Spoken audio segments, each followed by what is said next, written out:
The Idaho Student Murders, a comprehensive account. In the early hours of November 13, 2022, a tragic event unfolded in the quiet college town of Moscow, Idaho, claiming the lives of 4 University of Idaho students, Madison Mogen and Kaylee Goncalves, both 21, and Xana Kernodle and Chapin, both 20.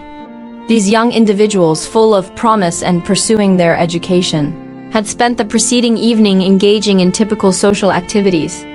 Goncalves and Mogen visited a local sports bar and ordered food from a truck around 1:30 a.m., while Kernodle and Chapin attended a fraternity party before returning home.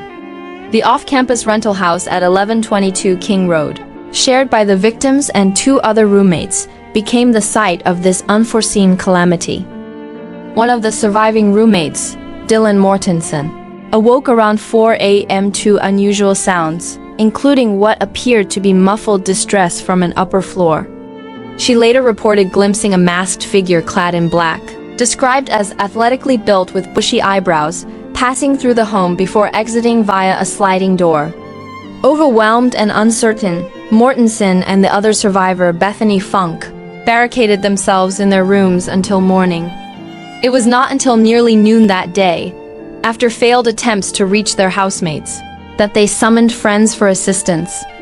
Upon arrival, one friend discovered the distressing scene on the 2nd floor and urged an immediate call to emergency services at 11:58 a.m., reporting an unconscious individual.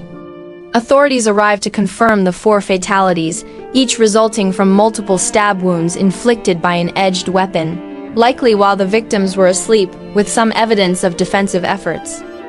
The investigation commenced swiftly under the Moscow Police Department, bolstered by the Idaho State Police and the FBI. Initial assessments indicated a targeted incident without signs of forced entry or sexual assault. Over the ensuing weeks, detectives meticulously gathered evidence, including 113 physical items sent for forensic analysis, and pursued leads such as reports of a possible stalker mentioned by Goncalves, though no confirmation emerged.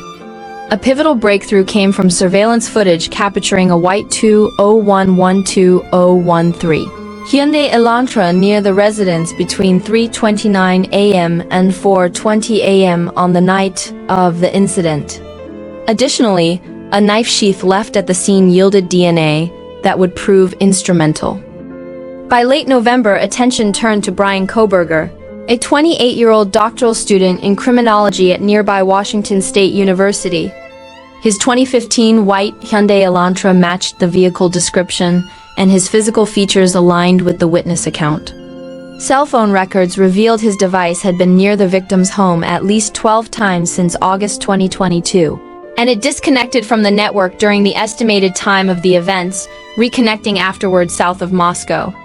Surveillance and traffic stops during Koberger's cross-country drive to Pennsylvania with his father further corroborated the timeline. DNA from trash collected at his family's home in Albrightsville provided a familial match to the sheath sample, solidifying the link. On December 30, 2022, Koberger was apprehended at his parents' residence in Pennsylvania and charged with 4 counts of first-degree murder and 1 count of burglary. He waived extradition on January 3, 2023, and was transported to Idaho, where a gag order was imposed to preserve trial integrity. Held without bail, Koberger initially entered a not guilty plea via a stand-silent arraignment in May 2023 following a grand jury indictment.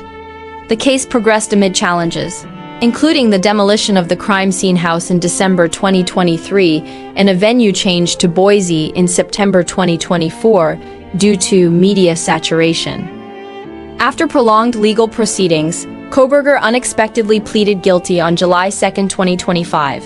Acknowledging responsibility for the acts in a deal that averted the death penalty.